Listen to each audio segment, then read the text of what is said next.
Hey guys, आप सबका स्वागत है मेरे चैनल पे। आज का जो पॉडकास्ट होने वाला है, अगर आपने शार्क टैंक देखा हो या आप देखते हो तो आपने एक लड़के के बारे में ज़रूर सुना होगा या फिर उस एपिसोड को देखा होगा, जिनकी एक बात बहुत ही पॉपुलर हो गई थी कि वो बायजूस और अनअकैडमी को खरीदना चाहते हैं। आज हम श्रेयांश से बात करने वाले कि कैसे इतनी कम एज के अंदर उन्होंने अपना एक स्टार्टअप बिल्ड कर दिया एंड उस माइंडसेट के बारे में and a lot of things कि शार्क टैंक के अंदर क्या होता है, फंडिंग कैसे मिलती है और उनका प्रोसीजर क्या होता है, और एआई रिलेटेड भी बात करने वाले हैं। तो बने रहिए हमारे साथ। So let's start. तो अभी मैं 18 साल का हूँ। मैं 10th ग्रेड के बाद पढ़ाई छोड़ दिया एंड अपनी कंपनी चालू किया OLL, जो अभी रिसेंटली शार्क टैंक पे आया था। And OLL provides skill development classes for kids 1st to 10th grade. जो स्कूल में सिखाते हैं उसके बाहर जो बच्चे के इंटरेस्ट होते हैं, जो बच्चे को ज़रूरी होते हैं, वो हम सिखाते हैं लाइव ऑनलाइन ग्रुप क्लासेस में। तो अभी हमारे पास अप्रॉक्सीमेटली 5,000 बच्चे डेली सीखने के लिए आते हैं। So my next question is कि आपकी ये एंटरप्रेन्योरशिप जर्नी कैसे बिगिन हुई, आप कैसे इसके अंदर गए और ऐसा गए कि सब कुछ ही छोड़ दिया बाकी? तो स्टोरी काफ़ी इंटरेस्टिंग है। जब मैं 15 साल का था, on in fact 15th February I took all my belongings and I left home. मतलब मैं घर छोड़ दिया एंड गौतम बुद्धा से बहुत इंस्पायर्ड था, तो मैं चलते चलते मैं सारे मेरे बिलोंगिंग डोनेट कर दिया, वॉलेट, स्लीपर, घड़ी। तो जब मैं मेरा साइकिल एक छोटे बच्चे को दे रहा था तो उसको साइकिल दिया एंड उसने एग्जैक्ट वर्ड्स ये बोले, भैया मेरा सपना पूरा हो गया। तो तब मुझे रियलाइज़ हुआ कि बच्चों में बहुत ज़्यादा पोटेंशियल है, बट आज की दुनिया इतना एक्सपोजर नहीं दे रही है। तो मुझे वो 1 बिलियन 100 करोड़ बच्चों को वो एक्सपोजर देना है। And that is when I build कि OLL का आइडिया वहाँ से आया। एंटरप्रेन्योरशिप तो मैं 8 साल से कर रहा हूँ, उसकी स्टोरी तो ऑलमोस्ट सारा देश जानता है। नहीं मतलब आपने छोड़ दिया, घर ही छोड़ दिया, मारनी पड़ी बात। और कॉन्फिडेंस आया, घर छोड़ दिया कि वो अंदर से गट फीलिंग आया कि ये एक ऐसा मौका है, अभी करना है तो करो, वापस नहीं आने वाला। तो मैंने छोड़ दिया। एंड देन उसके बाद मम्मी पापा ने पुलिस के थ्रू ढूंढा। 15 किलोमीटर घर से दूर मैं बेयर फुट वॉक कर रहा था एंड फिर वो लोग घर लाए यार। फिर वहाँ से री स्टार्ट हुआ पूरा लाइफ। तो मतलब वही सीन है कि आपने कहा था कि आपने 10th के बाद स्कूल नहीं गए एंड वही रीज़न था कि आपने घर छोड़ दिया था एंड फिर दोबारा आप स्कूल कभी गए नहीं। सो घर छोड़ दिया था इन February 2020 एंड वापस आया था। Reason was only because I wanted to get away from materialism, या मतलब जो मटीरियल थिंग्स लाइक कपड़े एंड वो सब एक्स्ट्रा जो अपन खरीदते हैं, materialistic objects, luxury items, leisure, उसके दूर भागना था। तो इसीलिए मैं घर छोड़ दिया था। And in terms of company company चालू की अप्रैल 2020 में एंड स्कूल छोड़ा अप्रैल 2021 में, जब कंपनी ने ऑलरेडी 1.4 करोड़ रेवेन्यू पहले साल में कर लिया था। तो इंस्टेंटली मैंने स्कूल नहीं छोड़ा था। मैंने स्कूल छोड़ा था जब कंपनी ने उतना रेवेन्यू कर दिया था। तब उसके बाद मैंने मतलब फैमिली को दिखाया, देखो ये मेरा रिपोर्ट कार्ड है, ये कमा रहा हूँ। एंड देन आई रिक्वेस्टेड कि मैं ये फुल टाइम कर सकता हूँ क्या, तो फिर सब उन्होंने सपोर्ट किया। मेरा ये नेक्स्ट क्वेश्चन है कि अभी आपको फोमो नहीं होता इस चीज़ से लेकर कि मुझे स्कूल की लाइफ मैंने मिस कर दी या कॉलेज की लाइफ मिस हो गई मुझसे, वो मज़े थे या फिर वो चीज़ें थी? होता तो है यार, मतलब ऑनेस्टली बताओ तो जब मेरे स्कूल फ्रेंड्स पार्टी करने जाते हैं या कोई जब वो फन फेयर होता है, बैच ग्रेजुएशन होता है, तब वो कभी कभी उन लोग के फ़ोटोज़ आ जाते हैं मेरे पास, तो तब होता है। बट ऑनेस्टली देखा जाए तो मैंने जब छोड़ा तभी डिसाइड किया था कि क्या ज़्यादा इम्पोर्टेंट है, मेरी खुशी, मेरा फोमो, मेरा मेरा ये इमोशंस या वो 100 करोड़ बच्चे जो सीखने चाहिए, वो तब मैंने डिसाइड किया कि ये वाला 100 करोड़ बच्चे ज़्यादा इम्पोर्टेंट है मेरे एक पर्सनल इंडिविजुअल के इमोशंस और सबसे। तो तब मैंने उसी टाइम डिसाइड कर दिया था, एंड उसके बाद मैंने कभी रिग्रेट नहीं किया। फोमो होता है बट रिग्रेट कभी नहीं होता है कि ये क्यों किया मैं। एंड अब OLL पे बात करते हैं थोड़ी सी। बस ये जानना है कि जो स्टार्टिंग का फेज था कि आपने पहले 1000 कस्टमर कैसे ग्रैब किए, कैसे वो 1000 जो स्कूल्स आपने अप्रोच करे वो कैसे करे? सो देखो, कभी भी कोई कंपनी चालू करता है ना, यूजुअली वो लोग क्या सोचते हैं कि फंडिंग मिलेगी तभी मैं चालू करूँगा, या टीम मिलेगी तब चालू करूँगा, या जब अच्छा प्रोडक्ट होएगा तब चालू करूँगा। बट है ना, ये सब की चीज़ ज़रूरत है नहीं। आज के डे एंड एज में आप बस एक पोस्टर बनाओ, and like I tell you my situation, मैंने कैसे चालू किया। मैंने पोस्टर बनाया कि ये हम कोर्सेज प्रोवाइड कर रहे हैं, एंड व्हाट्सएप के ग्रुप्स में सर्कुलेट कर दिया, एंड फ्री कोर्स के नाम पे चालू कर दिया। एंड इनिशियल 2 महीने हम लोग ने पूरा फ्री में कस्टमर बेस बनाया। इसीलिए मैंने मेरे पापा से भी लिया पैसा 2 लाख रुपए कि इनिशियली टीचर्स को पे करने के लिए फ्री में हम लोग सिखा रहे, बट टीचर्स को पे करने के लिए आप पैसा दो। तो इनिशियली फ्री में सिखाया 2 महीना, फिर रियलाइज़ हुआ कि ये सस्टेनेबल नहीं है, ये सस्टेनेबल बिजनेस मॉडल है ही नहीं, इससे पैसा कैसे कमाएंगे।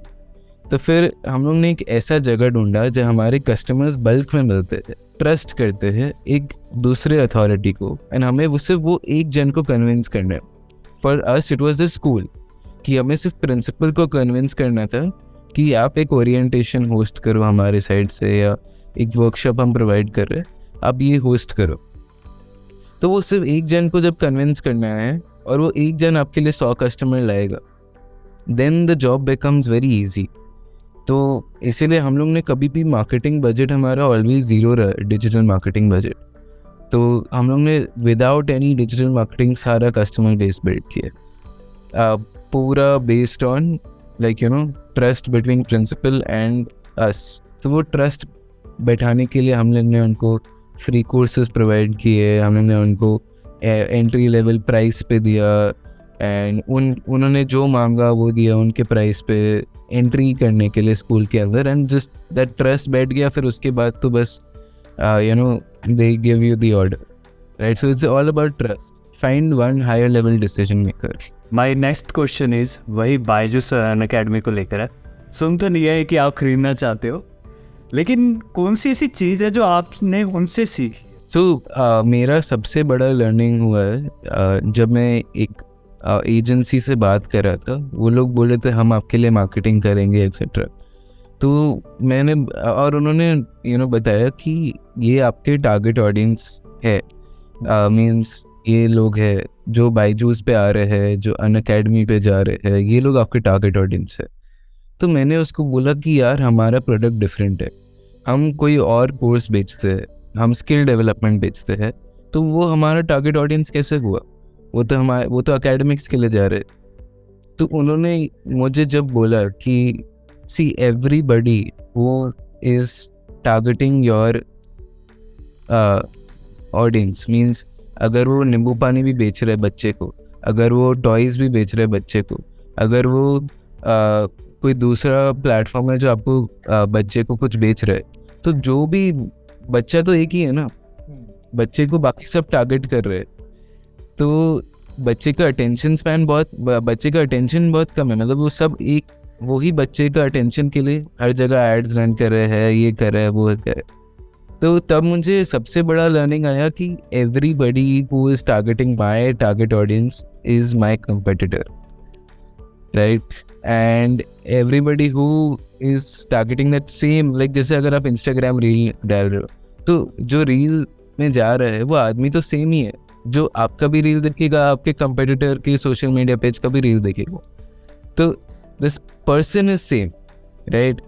That does not change. आप चाहे कंटेंट अलग दे रहे हो, पर्सन इज सेम। सो वो मुझे सबसे बड़ा लर्निंग हुआ कि ये पर्सन को, अगर इस पर्सन को जीतना है तो इनसे क्या करना पड़ेगा। And one more learning I learn from Ravindra and Byju is that उन्होंने जैसे चालू किया था जस्ट मैथ क्लासेस, तो तब मुझे सबसे बड़ा लर्निंग आया कि सिर्फ क्वालिटी पे फोकस करो, एंड बाकी सब अपने आप आ जाएगा। क्वालिटी ऑफ प्रोडक्ट पे फोकस करो।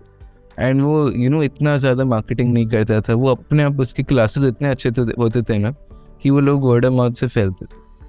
तो क्वालिटी पे फोकस करो and as soon as that quality is good, but I think over time उन्होंने शायद वो लर्निंग पास ऑन कर दिया टू मी एंड वो मार्केटिंग और सब में ज़्यादा फोकस करने लग गए।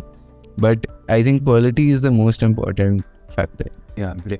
वही एक बात है आई थिंक मेरे को याद आई कि कहते हैं ना कि नेटफ्लिक्स का कॉम्पिटिटर कोई अमेजोन प्राइम नहीं है, उनका कॉम्पिटिटर है स्लीप, कि अगर लोग सो जाएंगे तो देखेगा को। करेक्ट।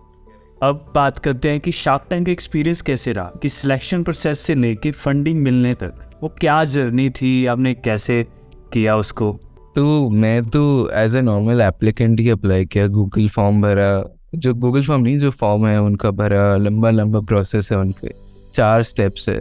एक पहले नॉर्मल टेक्स्ट का फॉर्म, फिर वीडियो फॉर्म, फिर उसके बाद physical meeting without sharks and then उसके बाद studio round which is with the sharks. चालू होता है अराउंड 5 लाख एप्लीकेंट्स अप्लाई करते एंड उसमें से 750 का शूटिंग होता है और उसमें से 150 एयर होते हैं। तो 5 लाख में से 150 the ratio is very low startup से, एंड इट्स लाइक IIT जितना डिफिकल्ट। एक्सपीरियंस बहुत ही अमेजिंग था। लाइक उसके बाद है ना, जो आदमी जब पिच करता है अपना प्रोडक्ट बहुत स्टैंडर्डाइज हो जाता है, प्रैक्टिस इतना करवाते हैं, एकदम फिक्स हो जाता है, तो यू नो एकदम इट्स लाइक ट्रेनिंग हो जाता है पूरी स्टार्टअप मेंटालिटी। एंड एक क्वेश्चन था कि वो चेक तो चलो नकली होता है, वो तो शो होता है शो पीस के लिए आपके रखने के लिए, उसके बाद क्या प्रोसीजर होता है? क्या दोबारा वो चेक करते हैं सारी चीज़ें कि जो बंदे ने बोली है वो सही है नहीं? हाँ सो करेक्ट, वो एक्चुअली होता है, वो इनफैक्ट मार्च एंड तक चलता है। ये जो मार्च है, शूटिंग हुआ था अगस्त 2022 में एंड चलता है मार्च 2023 तक। तो अभी तक उनका फंड्स ट्रांसफ़र नहीं हुआ है इधर तक एंड अभी तक गाइडेंस कॉल्स वर्ड्स नहीं हुए हैं अभी तक, फिर भी ड्यू डिलिजेंस ही चल रहा है। हाँ, तो मैं आपको इनफैक्ट चेक दिखाऊं कैसे? अच्छा लगा अभी ले फ्रेम लगा के। नकली है बट इसकी वैल्यू बहुत है, बेच के देखो। जरूर। एज ए फाउंडर आपके हिसाब से कौन सी स्किल एक फाउंडर को होनी चाहिए, उसके पास होनी चाहिए? एंड उसके साथ यही क्वेश्चन है कि जैक ऑफ ऑल ट्रेड सही है या मास्टर ऑफ वन? ये एक्चुअली बहुत ही अच्छा क्वेश्चन है, क्योंकि I personally feel jack of all trades is the best. I tell you why. जब मैं छोटा था तब लाइक 15 साल तक मैं मेरी मम्मी पापा के साथ नहीं रहा, because they were working professional, तो उनके पास टाइम नहीं था। तो मैं मेरे नाना नानी के साथ रहता था एंड मेरे नाना नानी मुझे हर एक क्लास में भेजते थे आउटसाइड ऑफ ट्यूशन्स। तो चाहे वो वैदिक मैथ्स हो गया, पब्लिक स्पीकिंग, आर्ट, लैंग्वेज, सब कुछ में भेजते थे and they never focused on one specific skill. Like मैं भी पूछता था कि यार मुझे एक चीज़ ही उसमें मास्टर बनने दो, अब क्यों मुझे हर चीज़ में भेज रहे? लाइक नहीं, सब कुछ सीखना चाहिए। एंड उनका जो पॉइंट था वो मुझे उस टाइम समझ में नहीं आया था, बट फिर बहुत साल बाद जब मैंने स्टीव जॉब्स का एक स्पीच देखा कि you can never connect the dots looking forward, you can only connect the dots looking backward.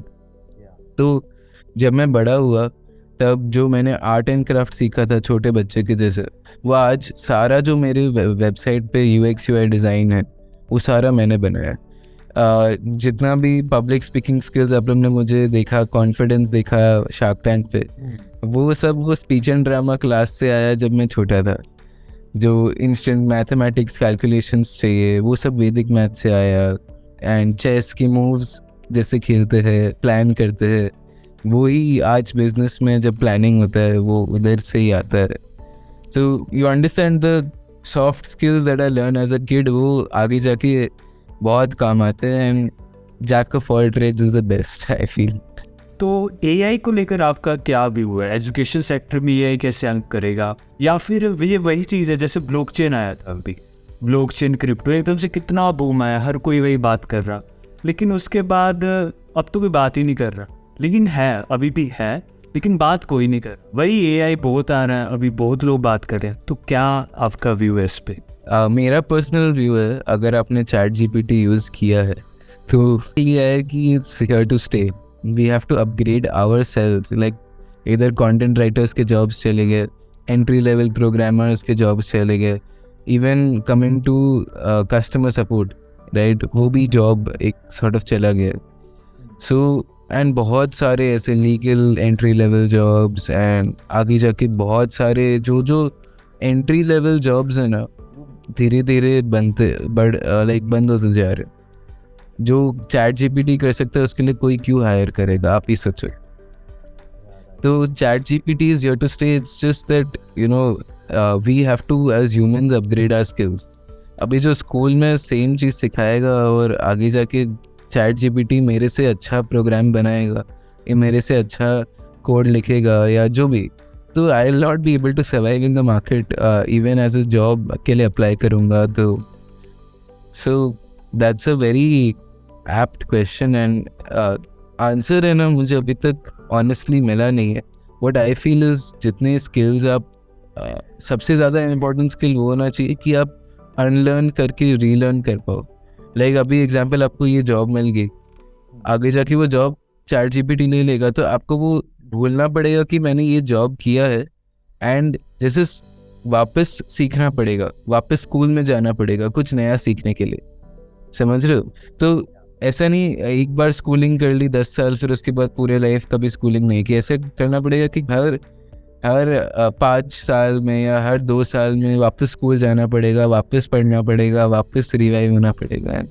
आपसे बात करके बहुत अच्छा लगा, लिटरली काफ़ी नॉलेज मिली यार. And as a 18 year old मेरे को ये नहीं पता था कि डोमेन होस्टिंग क्या होती है. And you are building a great startup. And आशा करते हैं, आशा क्या होगा ही कि OLL फाइनली बाय जिसको खरीदता हमें दिखे, हेडलाइन में आए और हम कहे यार बंदे ने कर दिया. डन एब्सोल्युटली, वो तो होने ही वाला है. So thank you so much podcast आने के लिए. Thanks a lot everyone. Please इसको सब्सक्राइब करो. लाइक मैंने इनके सारे रील्स देखे, सारे शॉर्ट्स देखे, काफ़ी स्ट्रॉन्ग कंटेंट है. एंड इनफैक्ट मैंने भी कुछ नया सीखा वो देख के. तो